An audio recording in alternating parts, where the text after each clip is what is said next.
بسم الله الرحمن الرحيم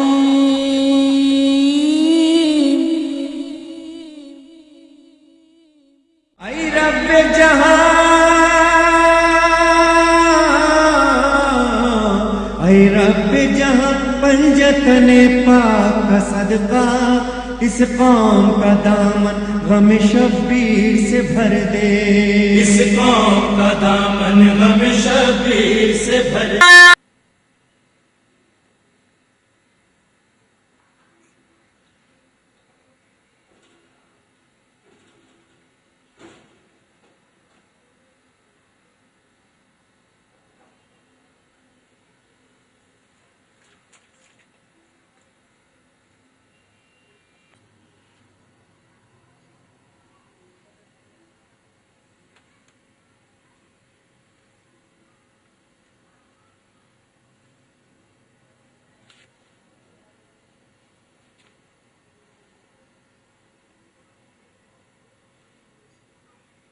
طرفي الكساء وأومأ بيده اليمنى لحمكم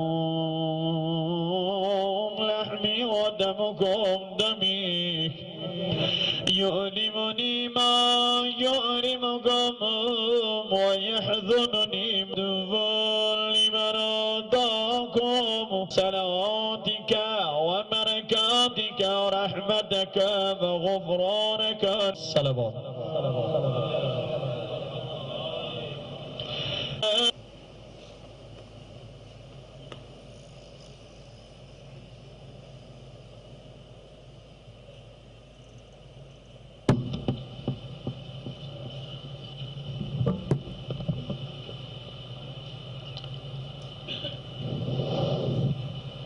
بسم اللہ الرحمن الرحیم۔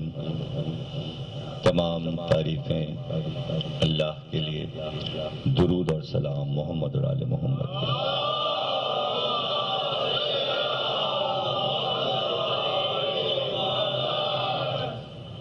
الوداعی عشرے کی پہلی تقریر قصر مسیب میں آپ حضرات سماعت فرما رہے ہیں۔ یہاں کے عشرے کے لیے ہر سال کی طرح اس سال بھی ایک موضوع مقرر ہے، اور انشاءاللہ کل اپنا موضوع ہم آپ کو بتائیں گے، لیکن موضوع کی تمہید آج ہم اس تقریر میں، تاکہ سننے والے سب مسلسل سنیں، جو حضرات غیر حاضر ہیں وہ بھی کل تشریف لے آئیں، تو پھر ہم اپنا موضوع بتائیں گے۔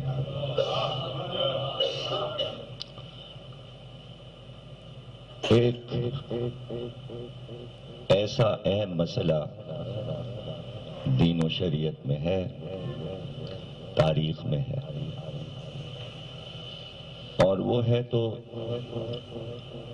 چھوٹا سا لفظ، لیکن اس کے جو متعلقات ہیں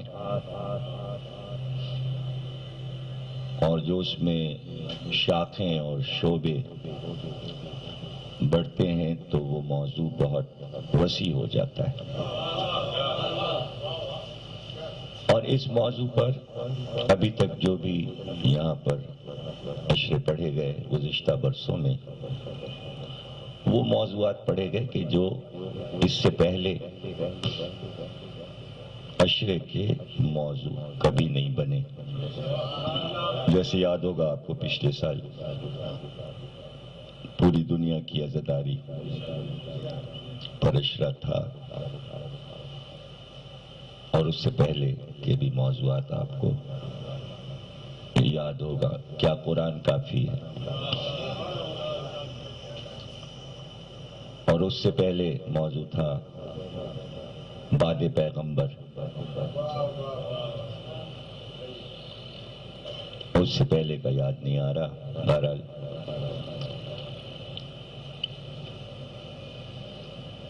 ہاں مختار نامہ تھا جناب مختار پہ.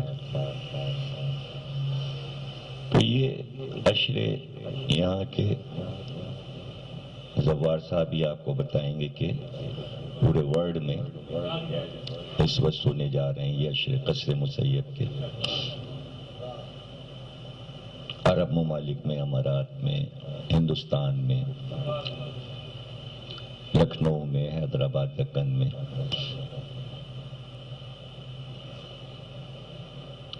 تو چونکہ یہ اذا کی آخری بہار ہوتی ہے اور اس میں یہ اہم ترین گفتگو ہر سال ہوتی ہے،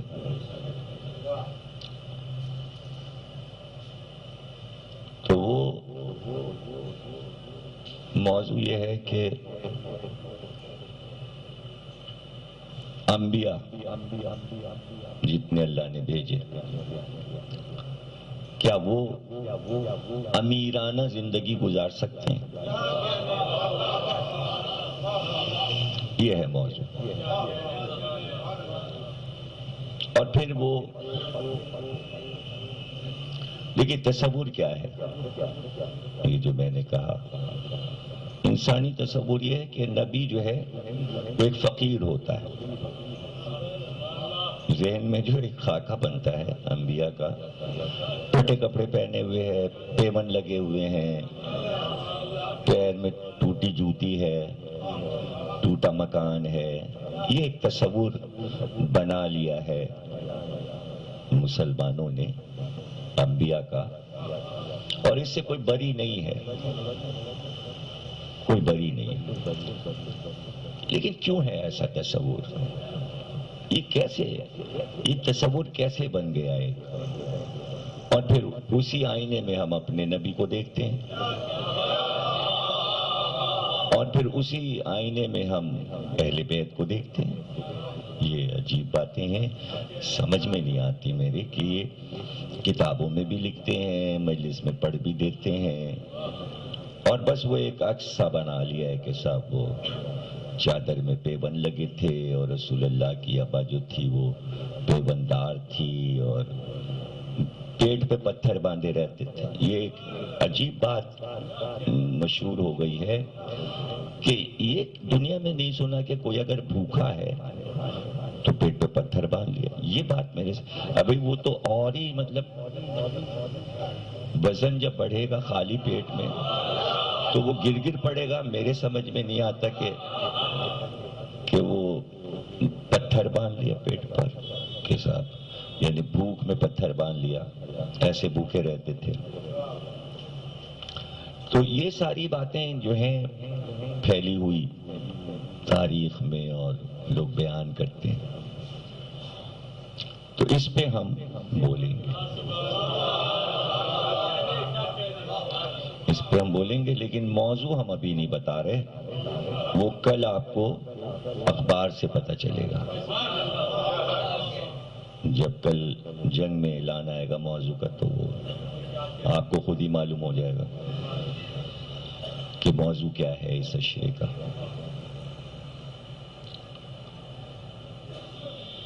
اب جب یہ تصور ہے کہ بھئی نبی غریب ہوتا ہے، بیچارہ مسکین ہوتا ہے، تو پھر یہ تصور کیسے پیدا ہو کہ وہ اپنے بعد اپنی اولاد کے لیے کچھ چھوڑ جاتا ہے کہ نہیں چھوڑتا، دے جاتا ہے. اور امت کا یہ حال ہے کہ امت میں غربت کا کوئی تصور ہی نہیں ہے. یعنی امت جو ہے وہ امیر رہے اور نبی غریب رہے. اگر سارے انبیاء غریب تھے، پھٹے پرانے کپڑے پہنتے تھے اور کچے مکان میں رہتے تھے، ایک وقت کھاتے تھے اور ایک وقت نہیں کھاتے تھے، اور سرکار دو عالم بھی اسی طرح رہتے تھے اور ان کی اولاد بھی، تو امت اس طرح کیوں نہ رہی؟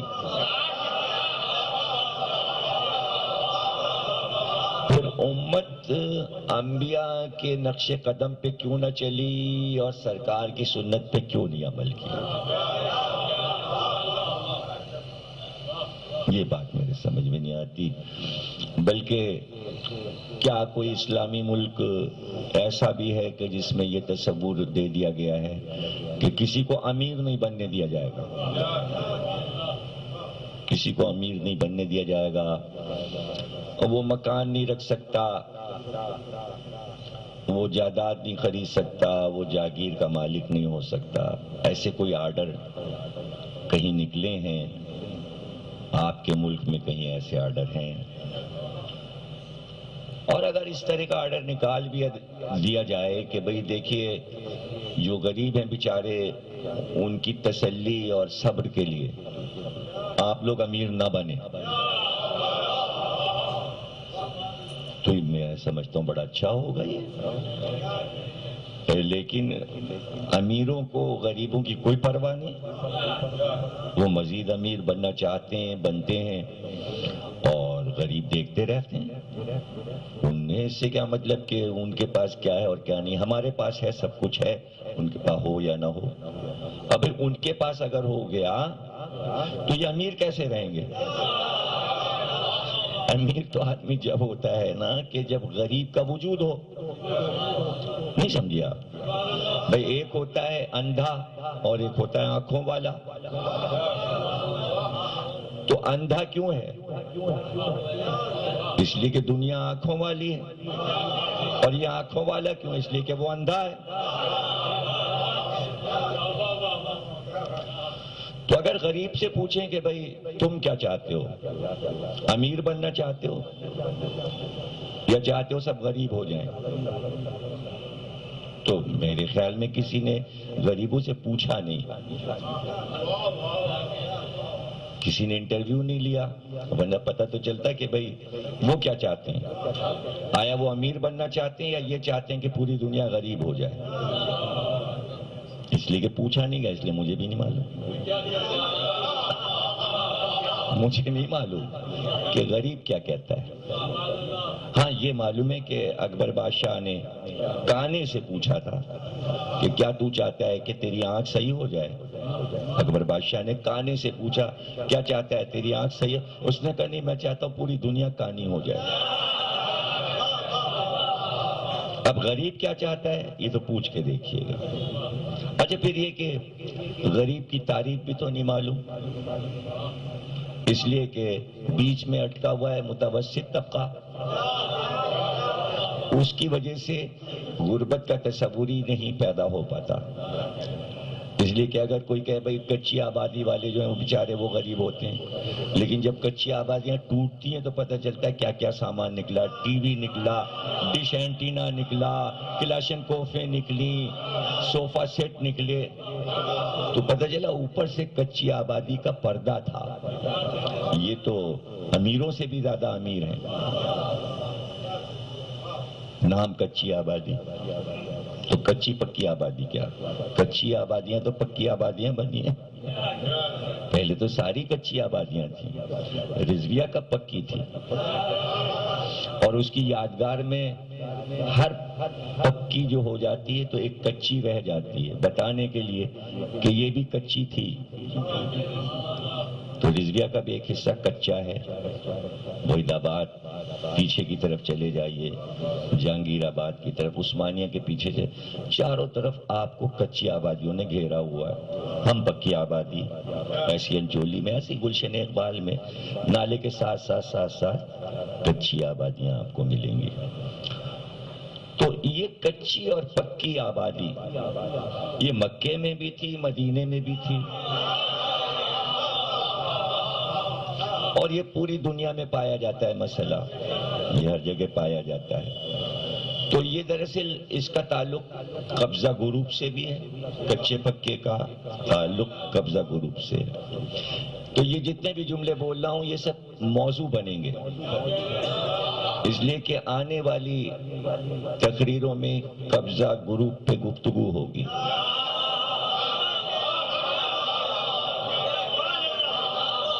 قبضہ گرو. مولا علی کا ایک منسٹر تھا، وزیر تھا، اسے مقرر کیا تھا، شاید بصرے کا گورنر تھا.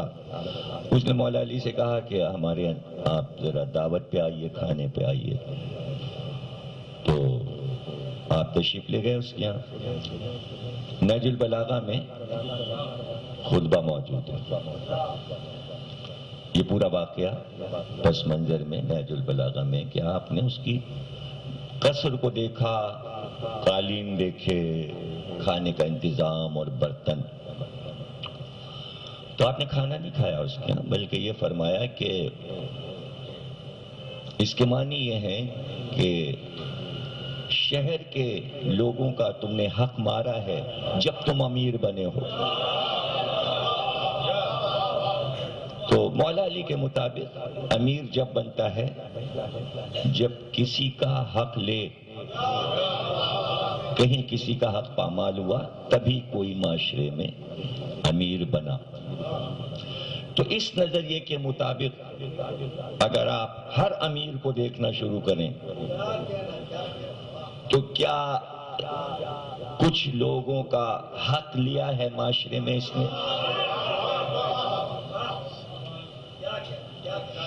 بس یہی معاشرے اور انبیاء میں فرق ہے کہ اگر انبیاء امیر بنیں گے تو کسی کا حق چھین کر امیر نہیں بنیں گے. اور وہ یہ چاہیں گے کہ تم امیر بننا اسلام میں حرام نہیں ہے. امارت حرام نہیں ہے اسلام میں،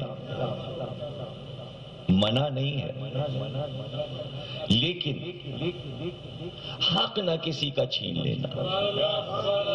اور کہہ دیا شریعت نے کہ دولت اللہ اس لیے دیتا ہے تاکہ تمہارا امتحان لے.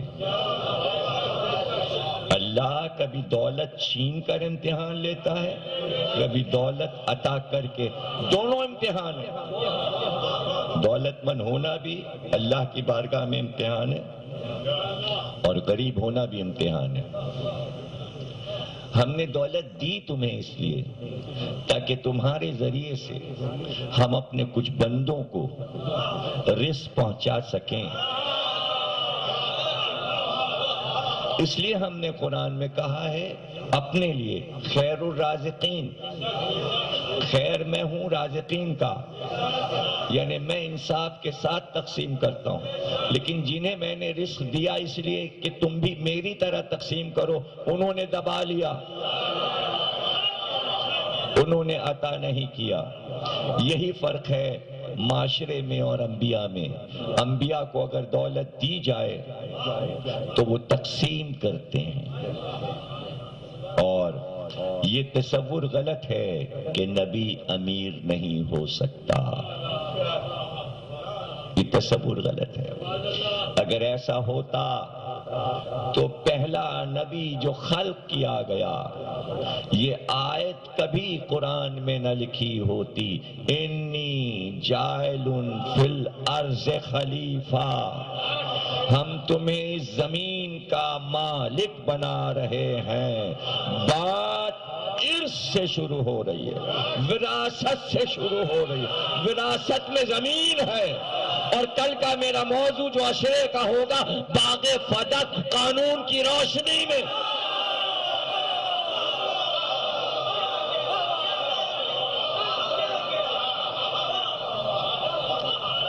یہ کہا گیا فاطمہ زہرا سے کہ آپ کے باپ آپ کو جاگیر دے کر کیسے جا سکتے ہیں؟ اس لیے کہ نبی نہ کسی کا وارث ہوتا ہے نہ کسی کو وارث بناتا ہے. پے در پے فاطمہ زہرا نے قرآن کی آیتیں پڑھ کر بتایا کہ داؤد کے وارث سلیمان ہوئے، ایک عظیم حکومت کے مالک ہوئے، اور زکریا کی جائیداد کے وارث یحییٰ ہوئے. کیا تم نے قرآن کو پسے پش ڈال دیا؟ کیا جہالت کا نظام لانا چاہتے ہو؟ اب میں کچھ کہنا چاہتا ہوں آپ سے کہ دولت مند ہونا اسلام میں حرام نہیں ہے. نبی دولت مند ہو سکتا ہے، لیکن اگر علی کا خطبہ آپ کو یاد کہ کسی کا حق چھینا ہے تب تم امیر بنے ہو. 23 برس محمد نے پوری امت کا حق دے دیا، تب بیٹی کو دیا.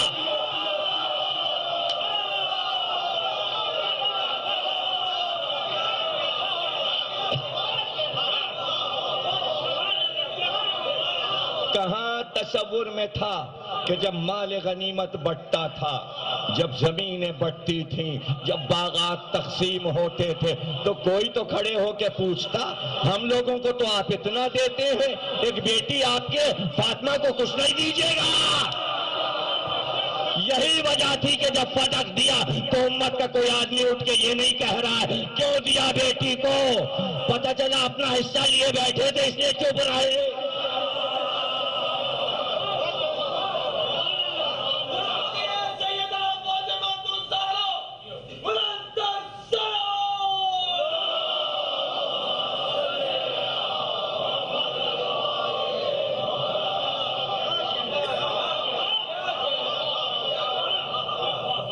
دیکھیے، میں کبھی بھی کوئی موضوع اس وقت تک نہیں رکھتا جب تک کہ وہ موضوع چھیڑا نہ جائے. چونکہ 4 محرم کو ٹیلی ویژن پر، جیو پر غامدی نے یہ کہا کہ فدق زہرا کا حق نہیں تھا، اور اب اس کی گفتگو بھول جائیے، اب مت بات کیجئے، یہ کیس ختم ہو چکا. یہ بتانا ہے 10 دن کیس ہے، موجود ہے.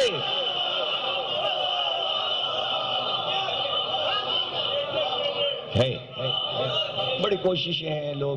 کل بھی بات ہو رہی تھی، فیاض صاحب یاور صاحب موجود تھے، تو آج ٹی وی سے متعلق صاحبزادے میرے پاس بیٹھے تھے کہ بڑی کوشش ہے ٹیلی ویژن والوں کی کہ غامدی صاحب کے ساتھ آپ کی گفتگو ہو.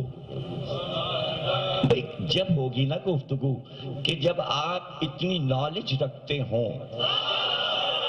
کیا آپ کو یہ نہیں معلوم ہے کہ کیس تاریخ سے ختم ہوا تھا اس وقت، لیکن قرآن سے نہیں ختم ہوا؟ قرآن میں ہے، اس لیے کیس ختم نہیں ہو سکا کہ مسئلہ نازک ہے. اور وہ نازک مسئلہ یہ ہے کہ چونکہ امت نے یہ کہا تھا سرکار سے کہ ہمارے لیے قرآن کافی ہے. قرآن کافی کا مطلب یہ ہے کہ جو بھی ہمارے اوپر آفت آئے گی ہم آیت سے فائدہ اٹھائیں گے. پہلی منزل یہ آفت آئی کہ عدالت میں نبی کی بیٹی کھڑی کہہ رہی تھی میری جاگیر واپس کرو، تو فوراً قرآن کی آیت پڑھ کر کہتے کہ آپ کا حق قرآن سے نہیں بنتا. تو حدیث سنا کر کہا نبی نہ کسی کا وارث ہوتا ہے نہ وارث بناتا ہے. تو فاطمہ نے کہا تم تو کہہ رہے تھے قرآن کافی ہے، آیت پڑھو، حدیث کیوں لائے ہو؟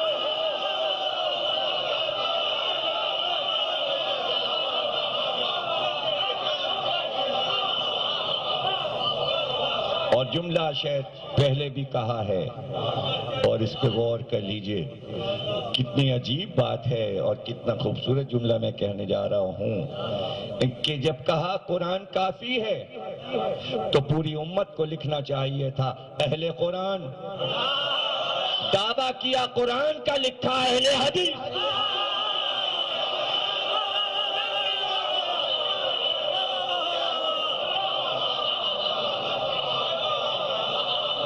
کیسا قرآن کا ساتھ چھوٹا اور کیسی پکڑی حدیث. یہ ہوا کیا؟ یہ ہوا کیا؟ اس لیے کہ پیغمبر نے دی تھی حدیث.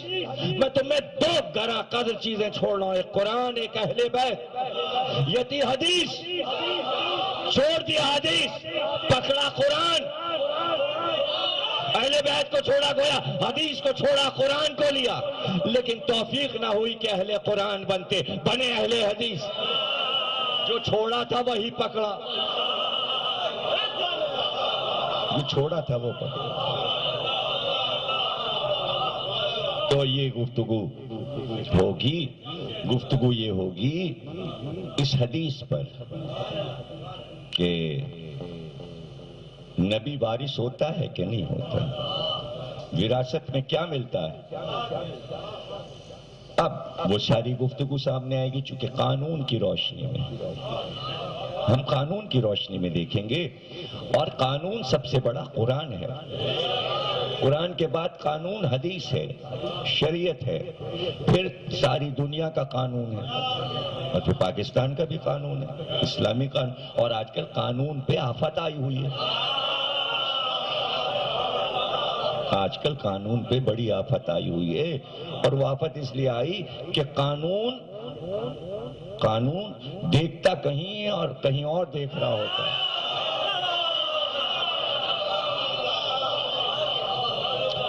قانون کا ہر آدمی سمجھ رہا ہوتا ہے کہ قانون ہمیں دیکھ رہا ہے، لیکن وہ دیکھ کہیں اور رہا ہوتا ہے۔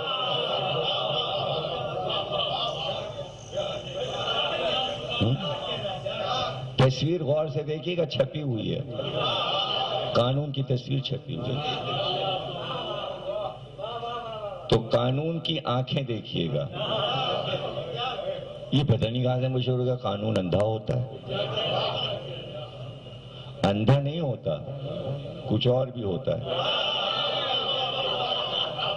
اب پتہ چلا قانون کچھ اور بھی ہوتا ہے، اندھا ہو تو چلیے ٹھیک ہے، آنکھ پہ پٹی بندھی ہے، لیکن جب قانون کی آنکھیں کھلی ہیں تو پتہ چلا کہ کیسی ہیں آنکھیں، قانون کی آنکھیں کیسی ہیں۔ تو آپ کیا سمجھ رہے ہیں کہ یہ تو قرآن اٹھا لوں، سیدہ کے دور کا جو قانون تھا اس کی آنکھیں بھی ایسی ہی تھیں، کتاب میں لکھا ہے، ہم کیا کریں؟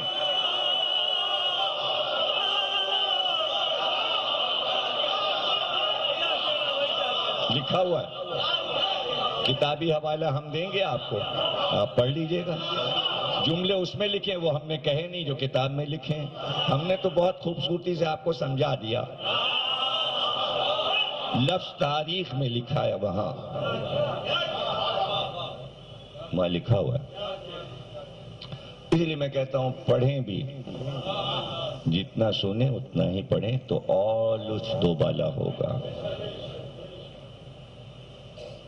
وراثتی تو تھی یہ کہ اللہ نے کہا ہم تمہیں زمین کا مالک بنا رہے ہیں، تو کیا تھا زمین پہ؟ کوئی مکان بھی نہیں بنا ہوا تھا، اس وقت تو کوئی کھیتی باڑی بھی نہیں شروع ہوئی تھی، چٹیل بنجر زمین آدم کے نام لکھ دی اللہ نے، یہ زمین دے رہے ہیں تمہیں، عرض، اس میں یہ شرط نہیں ہے کہاں کی عرض۔ اگر یہ چھوٹی چھوٹی باتیں خوبصورتی کے ساتھ ذہن میں پڑی ہو کہ بھئی آدم کو جب اللہ زمین دے رہا ہے تو ملک تھوڑی بنے ہیں، کیا تصور میں آپ کے کہ یہ ہندوستان ہے، یہ سعودی عرب ہے، یہ امریکہ ہے، یہ آسٹریلیا ہے، یہ جو گلوب نقشہ بنا ہوا ہے، تو کیا یہ آدم سے پہلے بن گیا تھا؟ یہ نقشہ آدم سے پہلے بن گیا تھا، سب ایک عرض تھا، یہ تو ٹکڑے پیسز جو ہیں وہ الگ الگ ہوئے یوں یوں کر کے، بیچ بیچ سے پانی نکلا، عرض پھٹی، ورنہ سب عرض ہی عرض، ٹکڑے اگر جڑ جائیں، اوپر سے آسٹریلیا ہے یوں آ کے ایسے جڑ جائے، یہ جو ہندوستان کا تکونا وہ نکلا ہوا ہے وہ اس میں جڑ جائے، ادھر سے افریقہ کھس کے وہ جڑ جائے، یہ سب بند ہو جائیں، یہ پھول کی کلی جیسے کھلتی ہے ایسے۔ اب جو لوگ پڑھتے ہیں اخبار وغیرہ انہیں پتا ہوگا کہ یہ پیس پورا جو ہے جنوبی ایشیا کا، یہ پورا پیس جو کٹ کے الگ ہوا ہے، تو جہاں سے یہ جوڑ لگا ہوا ہے نیپال کے پاس سے، اس میں ہے ڈرار، وہ ہلتا ہے، اپنے جوڑ کی طرف کھنچتا ہے کہ میں جڑ جاؤں تو زلزلہ آتا ہے۔ یہ سب ڈیٹیل آ چکی جب کشمیر کا زلزلہ آیا، تو یہ ٹکڑے سب الگ الگ لیکن یہ سب جڑے ہوئے تھے، اگر کھسک کے امریکہ ایسے یوں آتا جائے اور ایسے یوں جو کٹاؤ ہے وہ اسی طرح کا کٹاؤ ادھر ہے، اور دوسری طرف جاپان ہے، ادھر سے امریکہ یوں جڑے، تو یہ سب پورا ایک چٹیل میدان ہے جسے اللہ کہتا ہے ارض، ارض، اور اس کا مالک ہم تمہیں بنا رہے ہیں۔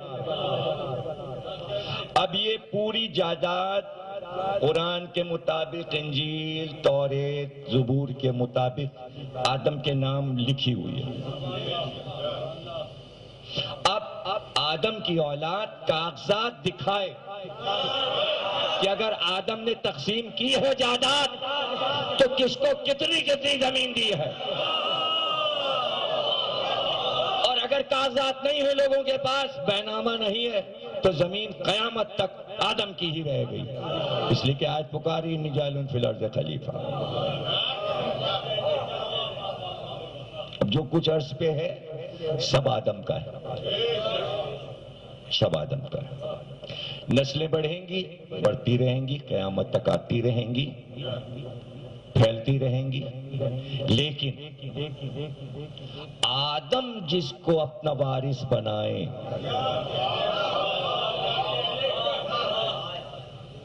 اور وہ لکھا ہوا ہے، یہودی عیسائی سب مانتے ہیں، جو اپنی کتاب میں آدم کا ذکر کرتے ہیں وہ سب یہ بات مانتے ہیں کہ آدم نے اپنے بیٹے شیش کو وارث بنایا۔ اب عرض کے وارث وہ ہیں، وراثت اس طرح بڑھتی جائے گی۔ اب یہ کہ وہ کہاں پہ اجازت دے رہے ہیں تم یہاں پہ آباد ہو جاؤ، یہاں رہ لو، یہ تو کرنا پڑے گا، اس لیے کہ ملکیت تسلیم ہے۔ کوئی بھی فرقہ قرآن حدیث سے یہ ثابت نہیں کر سکتا کہ انبیاء ملکیت نہیں رکھتے تھے، انبیاء ملکیت رکھتے ہیں۔ اگر ابراہیم نے ہاجرہ و اسماعیل کو اللہ کے حکم سے مکے کی زمین پہ چھوڑا ہے، اگر ابراہیم کی ملکیت ثابت نہیں تو کیا کسی کی زمین چھین کر بیوی اور بچے کو بسایا ہے؟ اللہ کہہ رہا ہے یہ زمین ہماری ہے اور ہم نے ہاجرہ و اسماعیل کو دیا۔ اب اگر اس زمین پر بیٹا پانی نکالے تو پتا چلے گا کہ قبیلے کو ہاجرہ سے زمزم کے لیے اجازت لینا ہوگی کہ یہ پانی ہم استعمال کر سکتے یا نہیں۔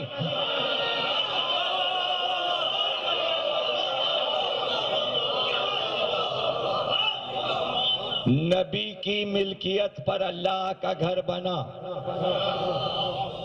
دیکھیے ملکیت میں ملکیت، پوری عرض کا مالک پہلے آدم کو بنایا، اس عرض میں جو دارالحکومت ہے عرض کا، اس میں ایک عورت کو بھجوایا بیٹے کے ساتھ کہ جا کے دارالحکومت کو آباد کرو، دارالحکومت بساؤ۔ آبادی کے لیے پہلے پانی چاہیے ہوتا ہے، پانی وہ نکالے گا جو میرا وارث ہے، اسماعیل میرا وارث ہے، گھر وہ بنائے گا جو اس کا باپ ہے۔ جہاں دارالحکومت بنتا ہے ہیڈ کوارٹر میں صدر کا بنگلہ ہوتا ہے، محل ہوتا ہے، ایوان صدر ہوتا ہے، ایوان صدر ابراہیم بنائیں گے، مالک ہم ہیں، ہم لا مکان ہیں لیکن ہمارا مکان بناؤ۔ اب جو اس میں آ جائے وہی ہے صدر۔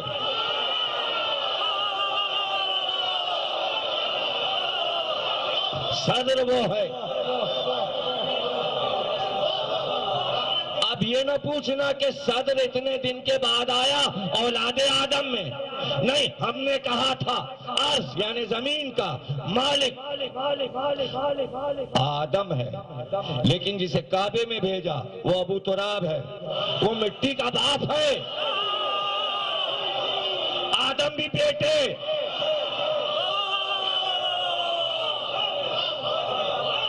اب ہم بھیج رہے ہیں. اب کعبہ بنا، مالک کون ہوگا؟ یہ پوچھے عرب کی تاریخ اسماعیل اور ابراہیم سے، کیا پورے قوم کے حوالے کعبے کو کر دیا تھا یا وراثت چل رہی تھی؟ اسماعیل نے کس کو وارث بنایا؟ عدنان کو. 12 بیٹے تھے مگر سب سے بڑے بیٹے کو وارث بنایا. اس کے علاوہ کوئی کعبے کا انتظام نہیں کر سکتا. اب جیسے جیسے نسل آگے بڑھتی جائے گی، جو جس کو وارث بنائے گا وہی کعبے کا مالک ہوگا، وہی زمزم کا مالک ہوگا. اگر وراثت نہیں چل رہی تھی تو عبد المطلب تک پہنچی کیسے؟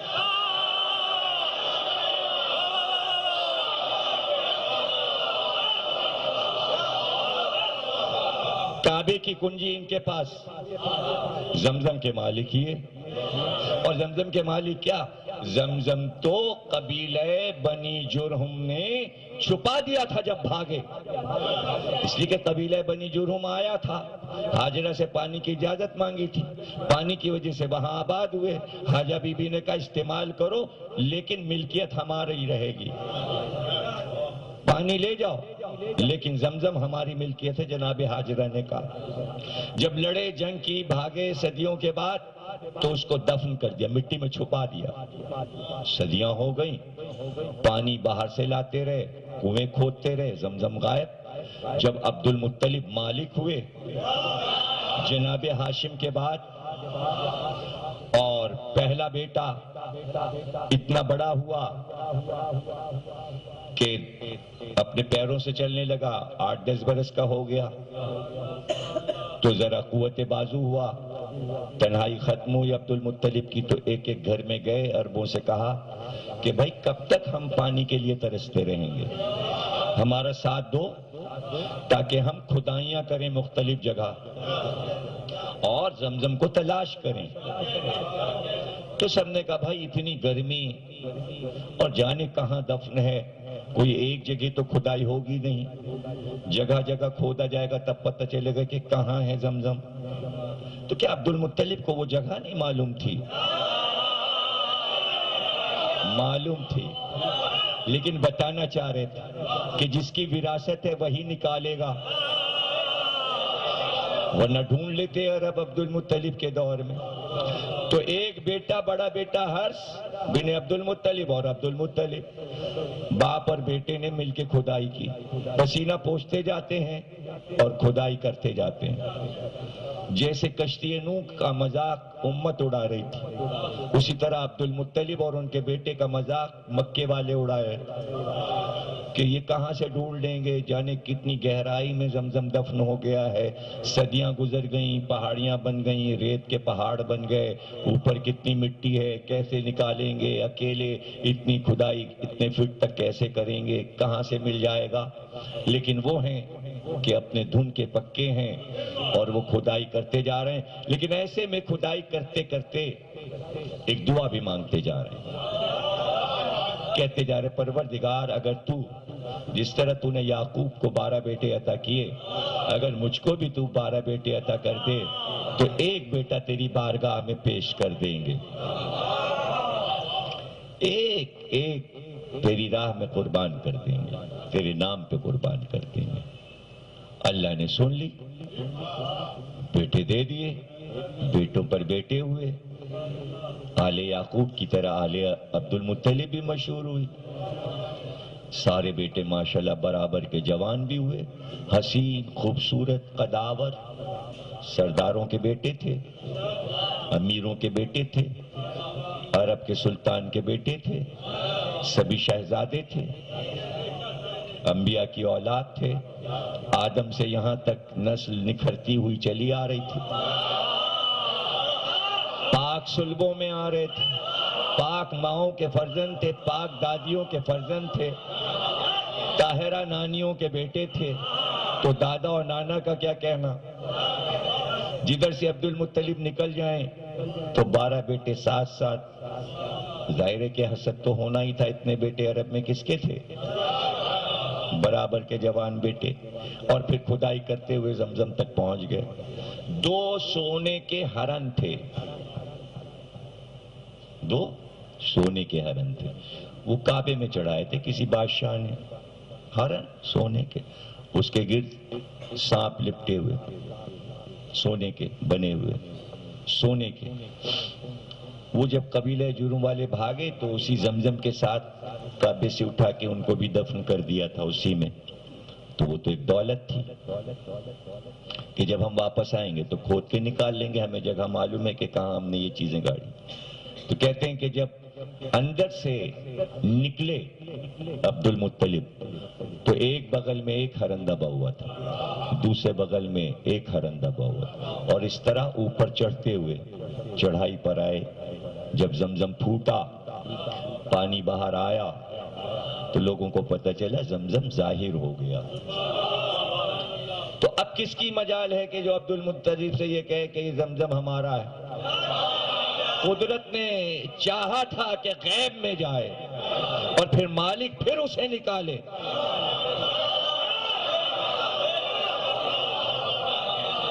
تو سقائیت بھی اسی خاندان میں رہی، نہیں سمجھے آپ؟ یعنی زمزم کی وجہ سے سقا کا خطاب بنی ہاشم میں ہے کہ جو حاجیوں کو کھڑے ہو کے اپنی نگرانی میں زمزم سے پانی پلائے اسے سقا کہتے تھے۔ اور اپنے 12 بیٹوں میں سے عبد المطلب نے عباس کو سقا بنایا۔ تو عباس کو سقائی نہیں ملی تھی، یہ تمہید تھی کربلا کے عباس۔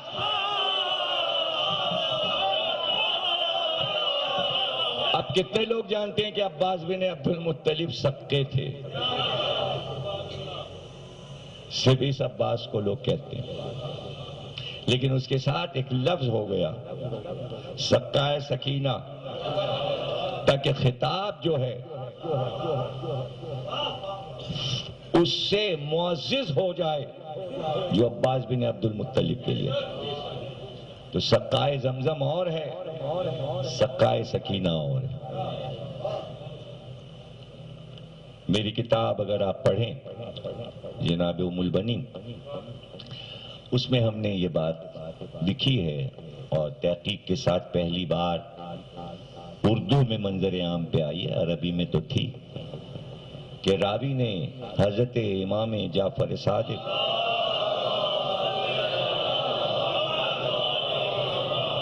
سے پوچھا کہ اگر فدق آپ کو مل جاتا تو اس کی تقسیم کیسے ہوتی؟ اس کی تقسیم کیسے ہوتی؟ تو آپ نے فرمایا کہ اس کا تیسرا حصہ عباس، ان کے بھائیوں اور ان کی اولاد کو ملتا اور بقیہ ہمارا ہوتا۔ یہ بڑا اعزاز ہے حضرت عباس کے لیے کہ امام معصوم یہ کہے کہ فدق میں عباس کا حصہ، اس لیے کہ فدق تو فاطمہ زہرا کا حصہ ہے، علی کی ساری اولاد کو فدق نہیں ملے گا۔ وراثت علی کی نہیں ہے، فدق زہرا کی وراثت ہے۔ تو تمام اولاد علی کو فدق نہیں ملے گا، صرف حسن اور حسین کا ہے فدق اور ان کی اولاد کا۔ علی کے سارے بیٹوں کو نہیں ملے گا فدق، لیکن امام فرماتے ہیں کہ اولاد علی میں حسن اور حسین اور ان کی اولاد کے علاوہ اگر ملے گا تو عباس کو ملے گا۔ اس سے پتہ چلا کہ زہرا نے کہا تھا عباس میرا بیٹا۔ ظاہر ہے کہ تمام شہزادے جو اولاد زہرا ہیں، چونکہ بی بی نے کہہ دیا عباس میرا بیٹا ہے، تو اب امام فرما رہے ہیں اگر فدق ہمیں ملتا تو ہم عباس کا حصہ لگاتے، عباس کا حصہ بھی دیتے، لیکن وہ فدق چاہے امام حسن اور امام حسین میں بٹتا یا ان کی اولاد میں بٹتا یا عباس کو ملتا، تو کیا کوئی وہ دولت مند ہو جاتے؟ دولت مند ہو جاتے۔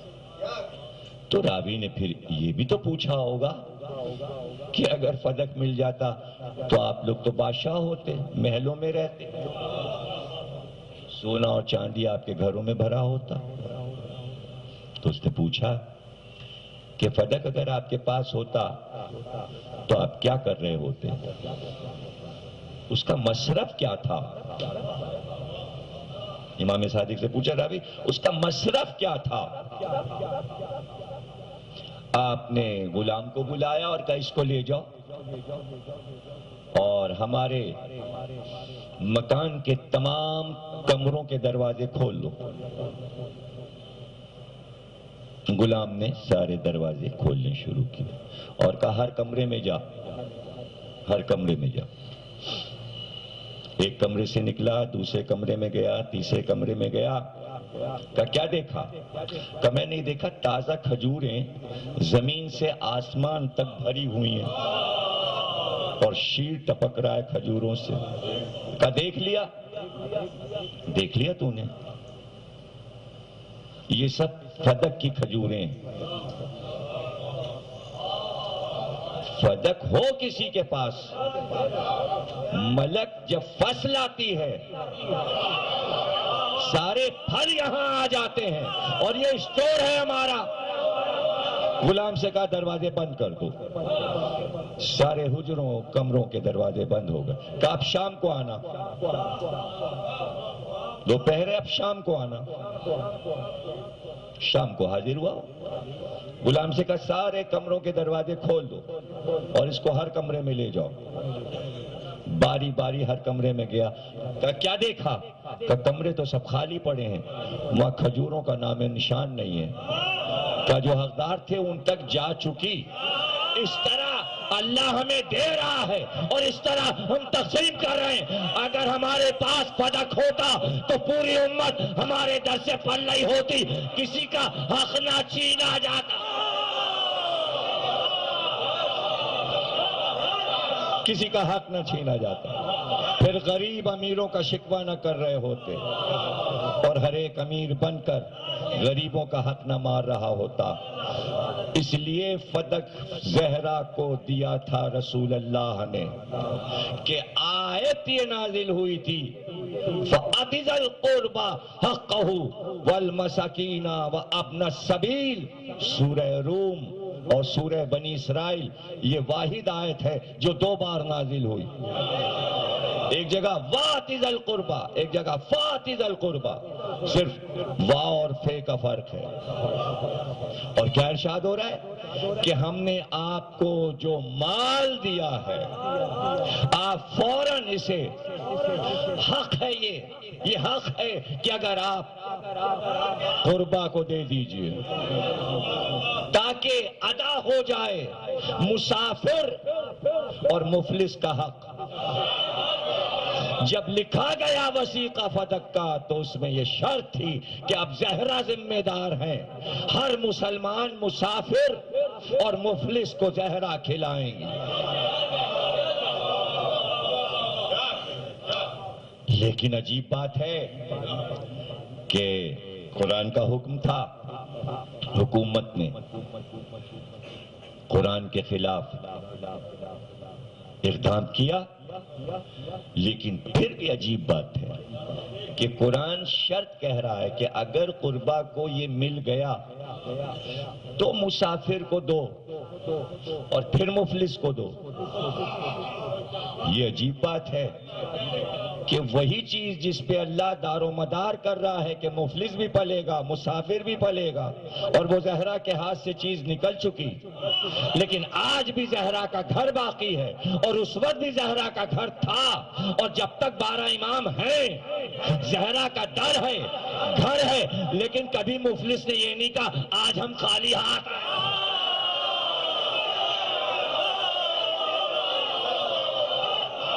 سن لو جملہ، تو سورہ دہر نازل نہ ہوتا۔ وَيُطْعِمُونَ الطَّعَامَ عَلَىٰ حُبِّهِ وَالْمِسْكِينَ وَيَتِيمًا وَأَسِيرًا۔ پہلے تو مسکین آیا اور مسکین کو روٹی دی گئی، تبھی تو اللہ نے سورہ اتارا۔ غور کر رہے ہیں؟ تو یہ قیامت تک کے لیے سورہ رہے گا کہ اسیر بھی آئے، بھوکا آئے، یتیم آئے. ہاں یہ ضرور ہے، یہ ضرور ہے، لینے کے باوجود اس کا اقرار امت کو ضرور رہا، لیکن اس میں بھی ایک پہلو ہے. اس لیے یہ کہا گیا کہ کوئی آیا، غریب آیا، مفلس آیا، فقیر آیا مدینے میں اور اس نے مسجد میں آ کے مانگا. اس زمانے میں بھی فیشن تھا کہ مانگنے والے سیدھے مسجد میں ہی آتے تھے.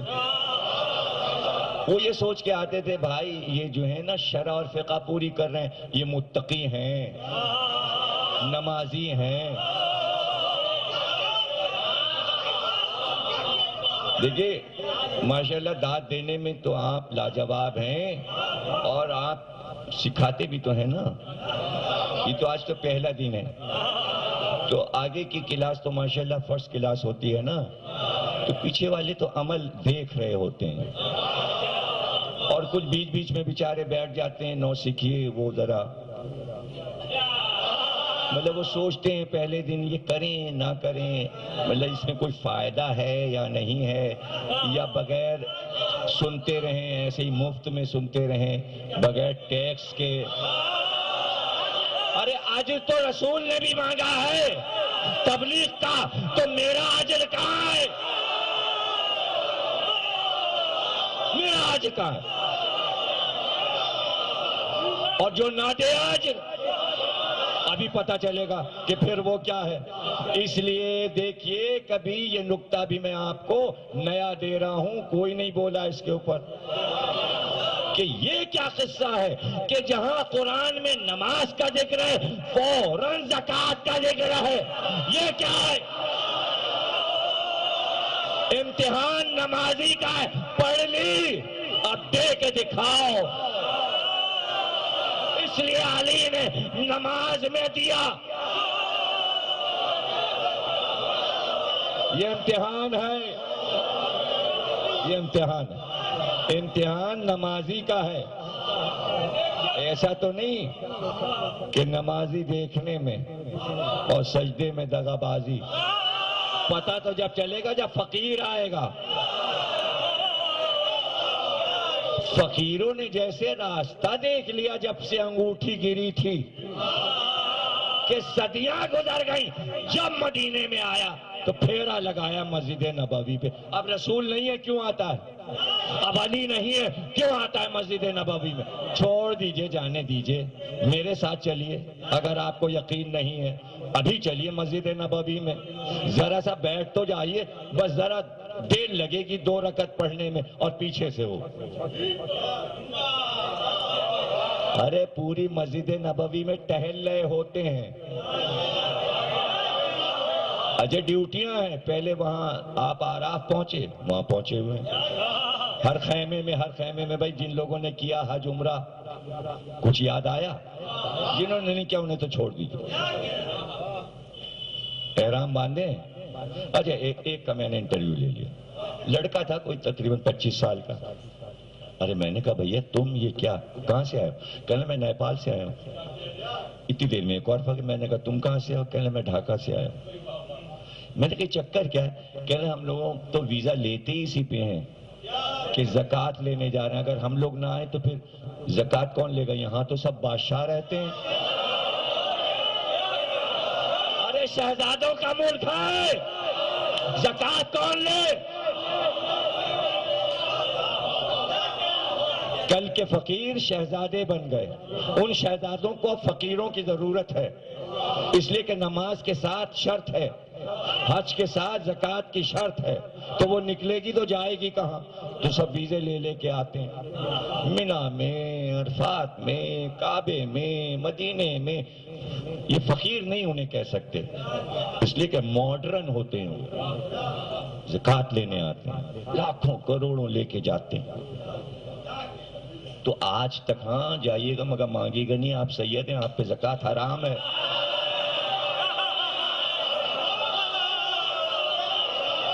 ارے بھائی شرط تو دیکھیے، ہم کو دینے پہ لگا دیا اللہ نے، ان کو لے.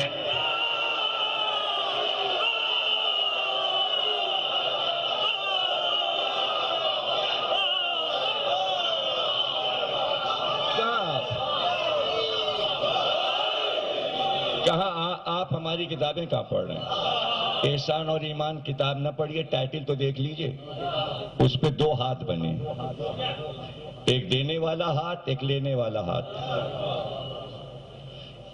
آپ کے لیے فخر ہے، سادات کا ہاتھ اوپر ہے۔ کیوں؟ اس لیے کہ اللہ نے کہہ دیا اوپر ہے۔ ید اللہ فوقا، فوق کہتے ہیں اوپر رہنے والے کو، فوقا ایدیہم، اللہ کا ہاتھ اوپر رہے گا۔ اللہ نے سادات کا ہاتھ اپنا ہاتھ بنایا اور امت کا ہاتھ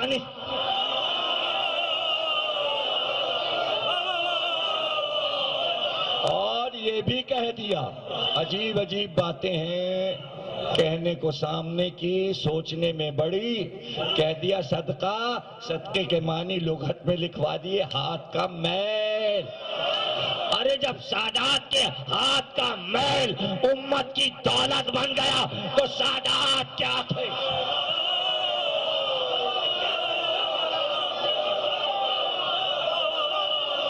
اور اب جملہ دے رہا ہوں کہ جب سادات کے ہاتھ کا میل امت کے ہاتھ میں آ کر طاہر دولت بنتا ہے تو لہو کیا ہوگا؟ اب میں تم سے پوچھوں، قرآن میں سادات کے ہاتھ کے میل کا ذکر ہے، زکوٰۃ کے معنی ہے سادات کے ہاتھ کا میل۔ جب میل پاک ہے تو زنجیر کا لہو پاک۔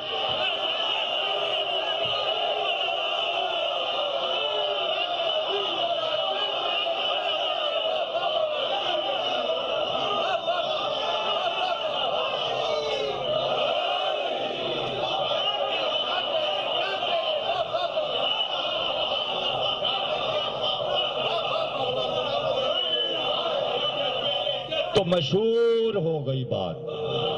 فقیر آیا، ایک در پہ گیا، دوسرے اگر بیچارہ کوئی نیا آ گیا تو اسے مسجد نبوی کا در ڈھونڈنے میں دیر لگتی تھی۔ اس نے دروازے پہ اندر سے آواز آئی، فقیر یہاں نہیں ملے گا، یہاں نہیں ملے گا۔ پھر کہاں جائیں؟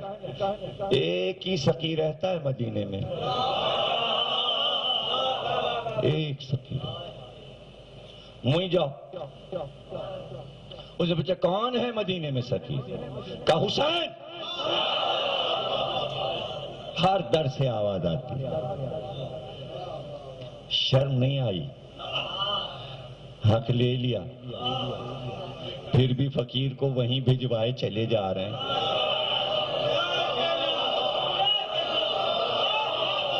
اچھا تو کیا یہ چپ ہو جائیں؟ چپ ہو جائیں؟ نہیں، آئے تو فقیر، تاریخ میں تو لکھا دیں۔ اچھا وہ فقیر بھی بڑے چالاک تھے۔ دیکھیے فقیر کے ہوتے ہیں لفظ قیمتی۔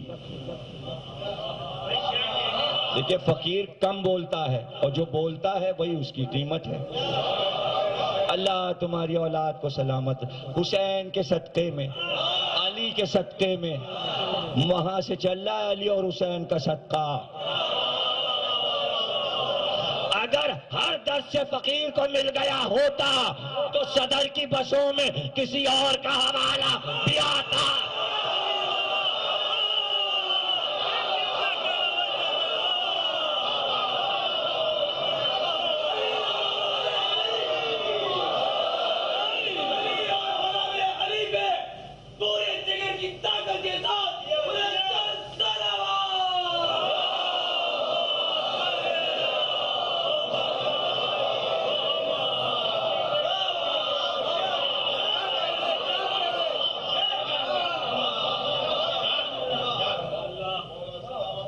دے دوں جملہ، آپ بحث کر رہے ہیں کہ انبیاء کی وراثت ہوتی ہے کہ نہیں؟ فقیروں میں وراثت ہوتی ہے۔ ایک فقیر دوسرے فقیر کے بعد وراثت نہیں بدلتا۔ آج تک نہ گھر بدلا فقیر نے، نہ در بدلا۔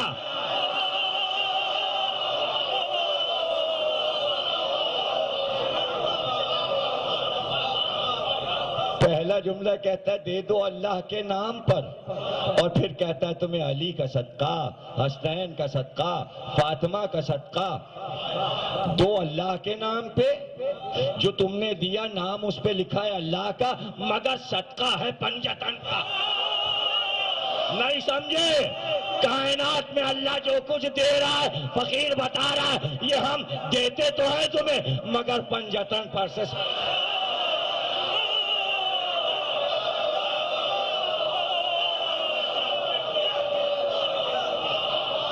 وہ دے رہا ہے، وہ دے رہا ہے صدقہ. صدقہ ہی تو کھا رہی ہے امت. اس کا نام رکھا ہے حکومت، اس کا نام رکھا ہے شاہی، اس کا نام رکھا ہے جمہوریت. ہم اسے کہتے ہیں صدقہ، ہم اسے کہتے ہیں صدقہ. صدقہ اس لیے کہ یہ حکومت نے کہا تھا سیدہ سے، رسول جو چھوڑ جائے وہ صدقہ ہوتا ہے. اب جو چھوڑ گئے وہ سب صدقہ ہے. اور رسول نے کہہ دیا تھا کہ صدقہ جو ہے وہ ہماری اولاد پہ حرام. پوری امت صدقہ کھا رہی، آل محمد صدقہ لے کے کیا کرتے؟ اب کیا پوچھتے ہو آپ حسن نے سولو کیوں کر لی؟ ارے میں کیوں نہ کہوں، حسن نے وہ قاسم کا صدقہ نکالا.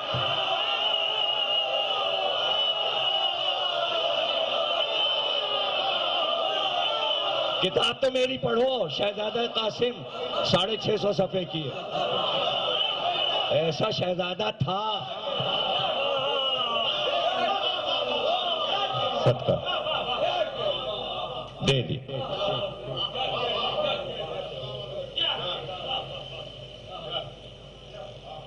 نبی جو چھوڑ جائے صدقہ ہے، تو چھوڑ گئے پھر وہ صدقہ ہے، پھر وہ صدقہ ہی. فقیر چالاک تھا.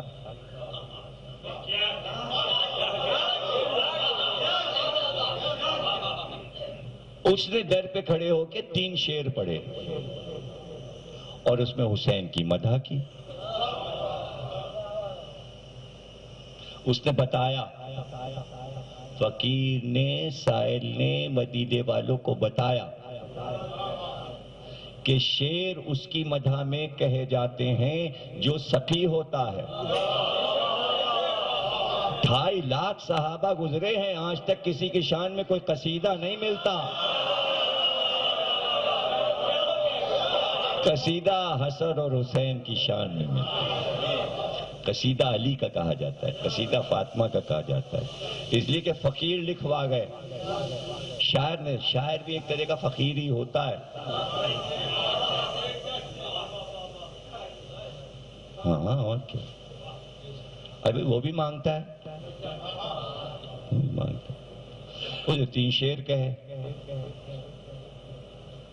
امام حسین نے اسی بحر میں، انہی قوافی میں جواب میں 3 شعر کہے. اس نے یہ کہا تھا کہ میں مدینے میں آیا، گھر گھر گیا، مانگا، ہر گھر سے یہ آواز آئی، حسین سے بڑا کوئی سخی نہیں، حسین سے بڑا کوئی سخی نہیں. تو میں کس کے در پہ جاتا؟ سیدھے میں تمہارے در پہ آ گیا. میں ضرورت مند ہوں، میرے بال بچے بھوکے ہیں، تم سخی ہو، تمہارے ہاں سے کوئی سائل واپس نہیں جاتا، اس لیے ہم آئے ہیں. امام نے ایک سونے کے سکوں سے بھری تھیلی، دروازہ کھول کے صرف ہاتھ نکالا، چہرہ نہیں، ہاتھ، اور 3 شعر جواب میں پڑھے اور کہا بھائی یہ ہے حسین کے پاس جو تجھے دے رہا ہے. اگر یہ امت ہمارا حق چھین نہ لیتی تو آج تجھے مانگنا نہ پڑتا.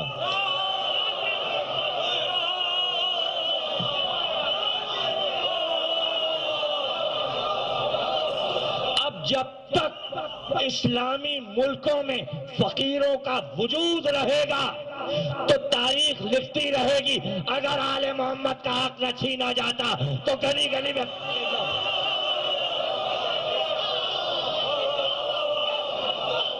نہیں، آپ یہ اپنے آپ یہ گلیوں کے فقیر دیکھ رہے ہیں، یہ سڑکوں کے فقیر دیکھ رہے ہیں. یہ آپ نے یہ والے فقیر تو دیکھے، وہ جو بش کے در پہ جا کے سوٹڈ بوٹڈ فقیر. کون نہیں فقیر ہے؟ کون نہیں فقیر ہے؟ کوئی دعانے کا فقیر ہے، کوئی کروڑوں ڈالر کا فقیر ہے. امت فقیر ہے، اور آج تک فقیر ہے، اور قیامت تک فقیر ہے. زہرا کا سینہ ہے، اس لیے سب فقیر رہیں گے.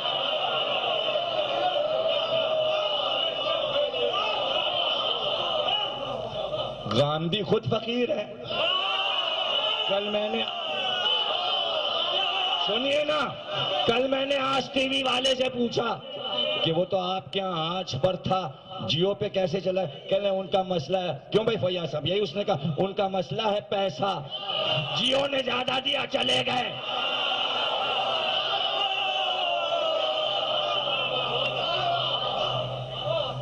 تو مانگ نہ رہا ہوتا اس طرح. توبہ کر لے جو تو نے کہا کہ زہرا کا حق نہیں تھا. تجھے کوئی پولیس پکڑنے نہیں آ رہی ہے.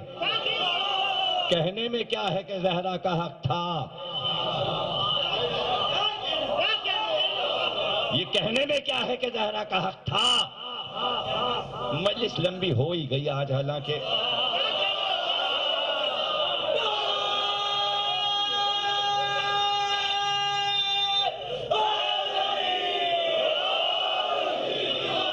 پانچ منٹ اوپر ہو گئے. 9:45 بجے بیٹھے تھے، 10:45 بجے 1 گھنٹہ ہوا، سوئی اوپر چلی گئی. اوپر چلی گئی. پورا اشرا پڑھنا ہے ظاہر صاحب. 9 تقریروں میں موضوع کو تقسیم کرنا ہے، سب ایک ہی دن پڑھتے ہیں تو کیا ہے. ابن ابی الحدید معتزلی شیعہ نہیں ہے. جب لکھا گیا معتزلہ تو فرقہ ہے، معتزلی فرقہ تھا. پہلے شیعہ سنی نہیں تھے، 2 ہی فرقے تھے. پہلے شیعہ فرقہ تو تھا ہی نہیں، شیعہ تھے لیکن اور فرقے نہیں تھے. تو 2 فرقے تھے صرف مشہور اسلام میں، ایک اشاعرہ تھے، ایک معتزلہ تھے. انہی 2 سے شاخیں بنی تو یہ 72-73 نظر آئے. تو اس نے اپنے استاد سے پوچھا، کہنا استاد دیکھیے آپ سے تو ہم نے بہت کچھ پڑھا. اب یہاں اکیلے میں سب لوگ تو نہیں ہے، مجمع نہیں ہے مسجد کا، اور ہم اور آپ دونوں ہم عقیدہ ہیں، لیکن اکیلے میں ایک بات آپ سے پوچھتے ہیں، صحیح جواب دیجیے گا. کہاں پوچھو؟ کہ یہ بتائیے فدق فاطمہ زہرا کا حق تھا کہ نہیں تھا؟ اکیلے کی بات ہے. اچھا، اور یہ دیکھیں کہ یہ شرح نہج البلاغہ میں ابن ابی الحدید معتزلی نے خود یہ بات لکھی کہ ایک دن میں نے استاد سے پوچھ ہی لیا. خود لکھتا کہتا ہے میں نے ایک دن استاد سے پوچھ ہی لیا تو میں نے کہا کہ یہ بتائیے صاف بات کہ فدق جناب سیدہ کا حق تھا؟ تو استاد مسکرائے، کہنے ہاں بالکل تھا. اب فضائل کے یہ آخری جملے ہیں، اس کے بعد آپ کے لیے دعا کرتے ہیں اور پھر تسلسل سے کل گفتگو ہوگی انشاءاللہ. استاد نے کہا ہاں حق تھا. تو کہنے لگا، پھر میں نے استاد سے کہا پھر دے کیوں نہ دیا؟ جب حق تھا تو پھر دے کیوں نہ دیا؟ کہ کیسی بے وقوفی کی باتیں کرتے ابن ابی الحدید، اس کا نام حمید ہے، حمید بن ابی الحدید معتزلی، نام حمید ہے اس کا. کہلا حمید تو کیسی باتیں کرتا ہے؟ ارے اگر دے دیتے تو اسی دلیل سے دوسرے دن کھڑے ہو کے کہتی اب میرے شوہر کی خلافت بھی نہیں.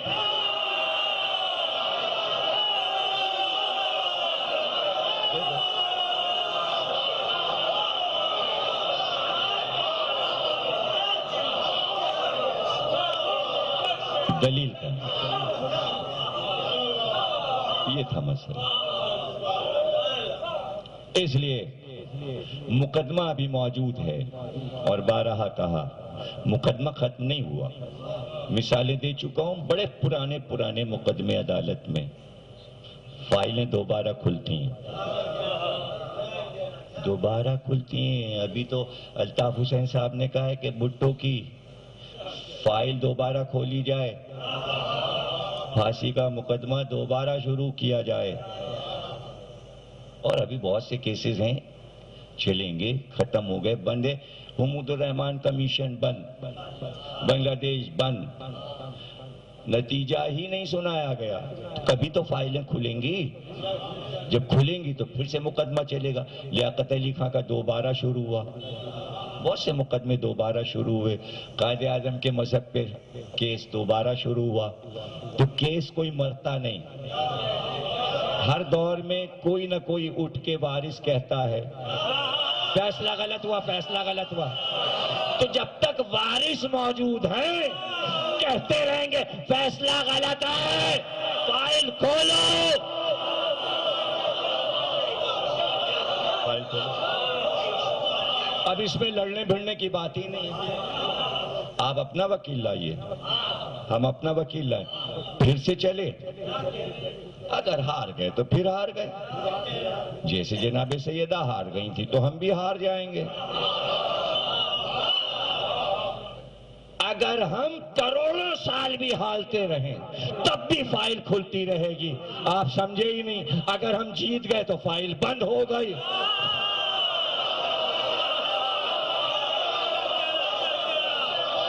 تم ہرواتے رہو, ہم فائل کھولتے رہیں گے.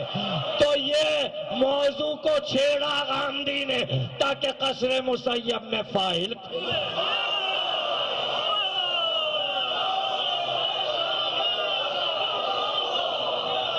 کھل گئی, فائل کھل گئی.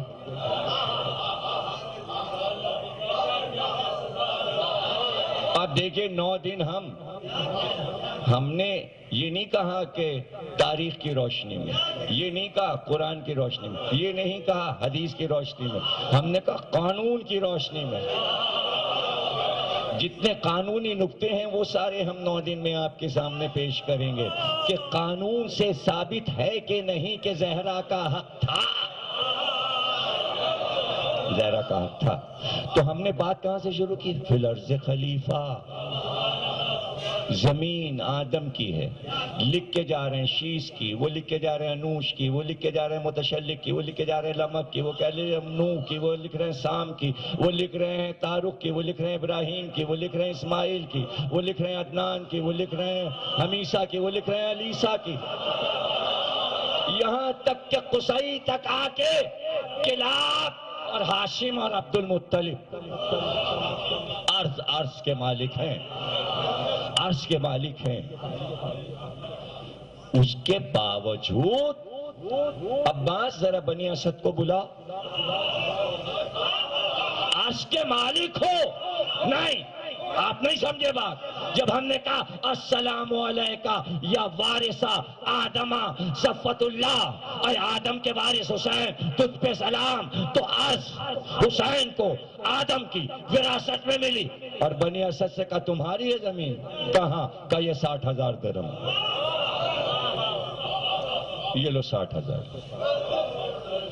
چونکہ ان کی ملکیت تھی, قبضہ ان کا تھا, پھر خریدا اپنی ہی ملکیت کو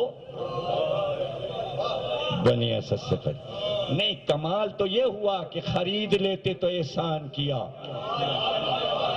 نہیں, رقم دے کر کاغذ لکھ کر کہ 400 مربع میل ادھر ادھر ادھر ادھر چاروں طرف پورا شہر کربلا خرید لیا. کاغذ لکھ کر بنی اسد کے دستخط لے کر کاغذ لپیٹا کہ یہ کاغذ تمہارے نام ہبہ, زمین تمہیں واپس کر دی, رقم بھی تمہاری 60,000 درہم, اور زمین کا بے نامہ تمہارے نام. حالانکہ پھوپھی نے علی اکبر کی کہلوایا تھا فضہ سے کہ بھیا سے کہو کہ یہ زمین علی اکبر کے نام لکھ دیں. تو جواب دیا تھا ہاں ہاں, جتنی سب پائیں گے اتنی ہی علی اکبر بھی پائیں گے, حصہ سب کا برابر ہے. پھوپھی نے سن لیا تھا. ہاں تو اتنا ہی تو علی اکبر کو حصہ ملا، الگ سے حصہ نہیں لیا علی اکبر نے۔ سید سجاد نے پوچھا تھا کوئی وصیت کہاں؟ بابا کے پیروں کے پاس۔ کیا وراثت ملی علی اکبر؟ کیا حصہ ملا علی اکبر؟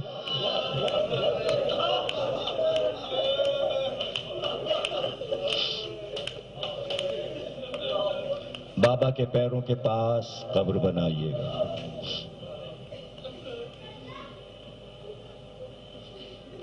زمین تمہیں دے دی، لیکن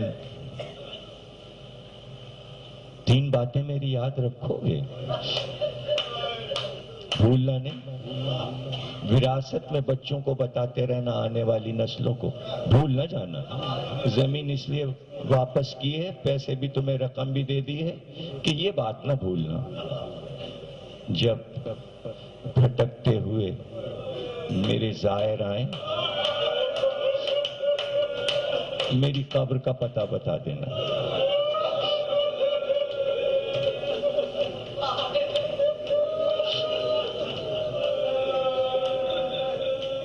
اور دوسری بات یہ بھی یاد رکھنا، جب میرے زائر آئیں بہت دور سے آئیں گے، پیاسے ہوں گے، بھوکے ہوں گے، 3 دن مہمان رکھنا،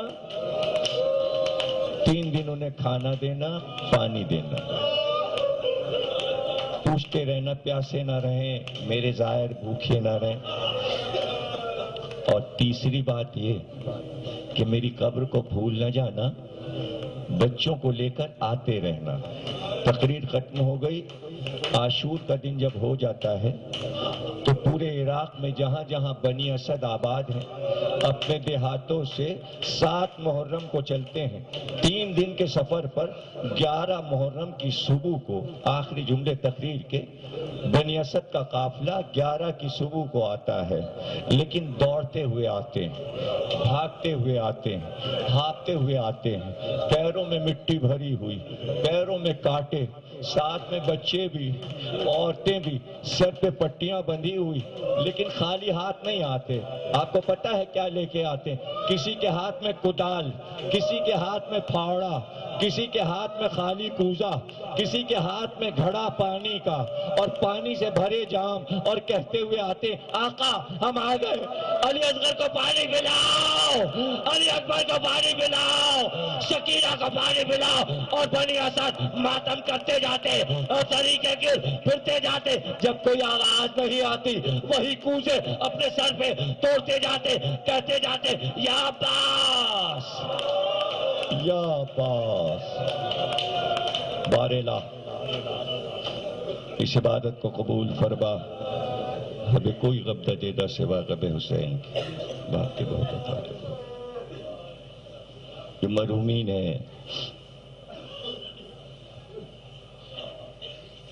ان کی روحوں کو بخش دے۔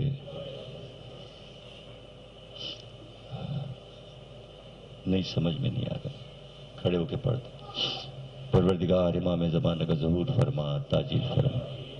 ایک سورہ فاتحہ بانی اشرا جناب مسیب علی زیدی صاحب اور ان کی اہلیہ مرحومہ کے لیے پڑھ دیں۔ رضوی صاحب نوحہ خان جو ہے، کوئی اور ہے؟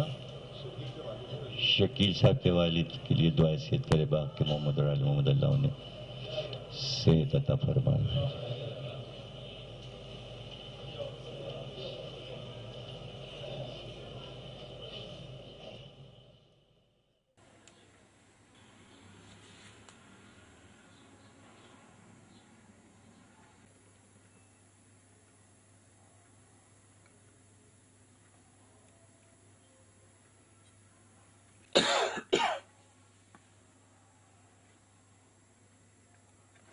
پاس زینا کے بچا کیا ہے جو گھر لے جائے، کس طرح اپنی تباہی کی خبر لے جائے۔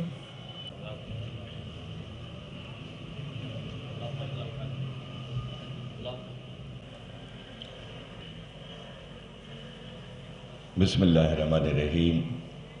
تمام تعریفیں اللہ کے لیے. درود اور سلام محمد اور آل محمد.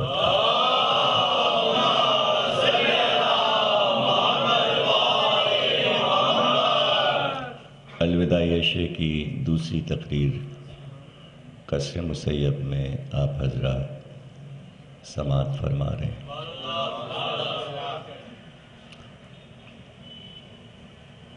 گزشتہ تقریر میں تمہیدی طور پر ہم یہ گفتگو کر رہے تھے کہ تمام اللہ کے نمائندے، انبیاء، اولیاء، اوصیاء، جو انسانوں کی ہدایت کے لیے آتے ہیں، ان کو دو صورتوں میں مقرر کیا جاتا ہے یا مقرر کیا جا سکتا تھا.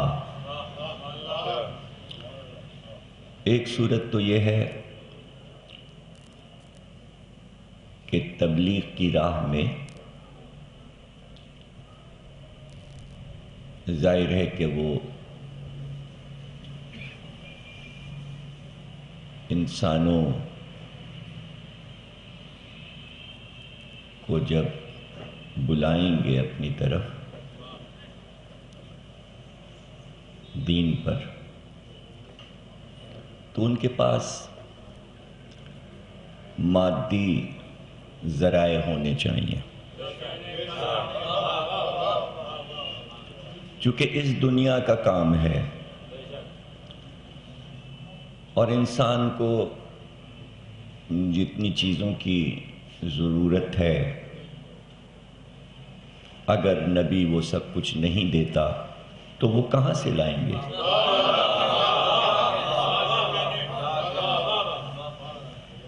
ان کو مکان چاہیے، انہیں روزی کمانے کے لیے جو بھی اس زمانے میں دستور ہے وہ چیزیں چاہیے انہیں. جتنے پیشے رائج تھے، زراعت ہے، غلہ بانی ہے، تو محنت اور مزدوری کے لیے بھی تو ان کو کچھ چیزیں چاہیے. تو اب ایک صورتحال یہ ہے کہ اللہ بہت سارے سکے دے دے انبیاء کو جو رائج الوقت ہوں، اور کہ بھئی یہ تم اپنا بکس بھر کے لے جاؤ درہم و دینار، اور وہ بانٹو سب کو اور سب کے مکان بنواؤ جو آ رہے ہیں دین میں، اور کھیت باغ بانٹو ان کو، اور جانور دو ان کو، گائے بیل بکری، بار برداری کے لیے اونٹ ہیں، ذرائع نقل و حمل ہے، یہ سب چیزیں ہیں. تو اب ظاہر ہے کہ یا تو اتنے مقدار میں اس کے پاس اونٹ ہوں، بیل بکریاں ہوں، گائے ہوں، زمینوں کا وہ مالک ہو کہ پلاٹ بانٹے.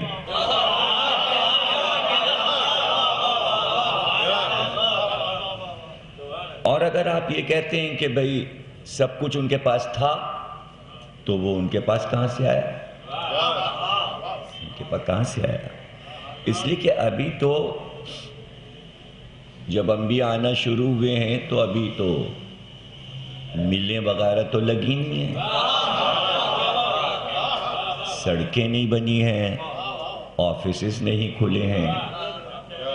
ابھی کل کی بات ہے کہ آپ خود ہی جانتے ہیں یہ بات کہ یہ اتنے بہت سے امارات کے ملک ہیں، دبئی سے آگے بڑھتے چلے جائیں، شارجہ ہے اور مسقط ہے اور قطر ہے اور ابوظہبی ہے، اور اونٹ لے کے نکلتے تھے، صحرا تھا، خیمے لگاتے تھے وہ اب تک وہ چیزیں دکھاتے ہیں لگی ہوئی ہیں ایئرپورٹ پہ کہ پہلے ہم ایسے رہتے تھے. وہ خیمے بھی ہیں اور کہیں کہیں آپ کو وہ آثار گھومنے پھرنے نکلیں گے آپ تو صحرا میں وہ خیمے بھی مل جائیں گے, اونٹ بھی مل جائیں گے. اور اب چونکہ بڑی بڑی بلڈنگیں ہیں, کوٹھیاں ہیں,